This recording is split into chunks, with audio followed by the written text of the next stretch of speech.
සමහරක් තැන්වල 50%වත් නැති අවස්ථාවල් දකින්න ලැබුණා.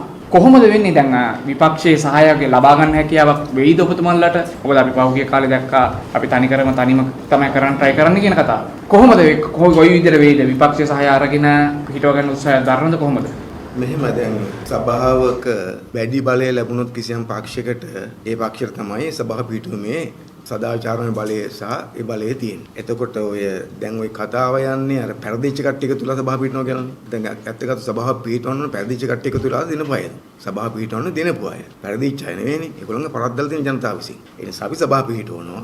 සමහර විට අපි සභාව පිටවද්දී තනිව ඉදිරිපත් වෙච්ච සමහර පුද්ගලයෝ ඉන්නවා. ස්වාධීනව පුද්ගලයෝ ඉන්නවා. ඒගොල්ලෝ කැමති නම් අපට උදව් කරන්න. ඒගොල්ලන්ට අපට උදව් කරන්න පුළුවන්කම තියෙනවා. අපි ඉන්නේ අපිට ජනතාව වරමක් දීලා තියෙන සභාව පිටවන්න. ඒකට අනුව අපි සභාව පිටවනවා. ජනතා ප්‍රතික්ෂේප කරු කුඩා කණ්ඩායමක තුලා සභාව පිටවන කියන කාරණා මම හිතන්නේ ඒක ඒ තරම් සිද්ධ වේද සාර්ථක වේද කියන අපිට පුළුවන් කමක් නැහැ. අපි දිනු පෙරේ අපි සභාව පිටවන්න කටයුතු කරනවා. කොහොමද විශේෂයෙන් කියනකම තියෙනවා අපිට ජනතා ප්‍රතික්ෂේප කරු පක්ෂ ටිකක් තියෙනවනේ. සමුජ ජන බලවේගය, ශ්‍රී ලංකා පොදු ජන පෙරමුණ, එක්සත් ජාතික පක්ෂය. අපි කිසිසේත්ම මේ පක්ෂත් එක්ක එකතු වෙලා අවුල් ගහලා මේ සභාව පිටවන්න යන්නේ නැහැ. එතකොට ඒගොල්ලන්ටත් අපි දන්නේ එහෙම පුළුවන්ද කියලා. මොකද එකිනෙකාට ප්‍රතිවිරුද්ධ අදහස් තිබෙච්චේ. සමග ජන බලවේගයයි එක්සත් ජාතික පක්ෂය අතර කොච්චර ප්‍රතිවිරෝධයක් තිබ්බද?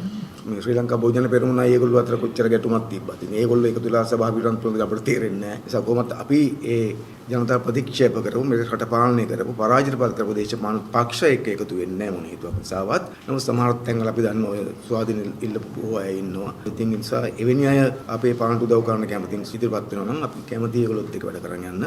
එහෙම තමයි අපිට මේ සභාව පිටවන්න තියෙන්නේ. ස්වාධීන කණ්ඩායම මැරෙන්න අර ඔබතුමා සඳහන් කරපු ප්‍රධාන පක්ෂවල කෙනෙකුට නිකන් හිතෙනවා නම් මම ගිහිල්ලා මේ ජාතික ජන බලවේගයේ පැත්තට සහයෝගය දෙනවා කියලා ඔබතුමාලා සහයෝගය ගන්නවද නැත්නම් ප්‍රතික්ෂේප කරනවද? කවුරු හරි පුද්ගලයෙක්ට හිතුනොත් Taman ඉන්න තැනට වඩා මෙතන හොඳයි උදව් කරනවා කියලා ඒකට කාටවත් බාධාවක් නැහැ නේ.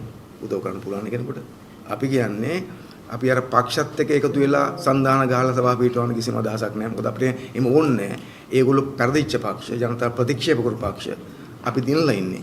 ඉතින් සමන් හිතන්නේ අපිට මේ පක්ෂත් එක්ක එකතු වෙන්න කිසි වුණකමක් නැහැ.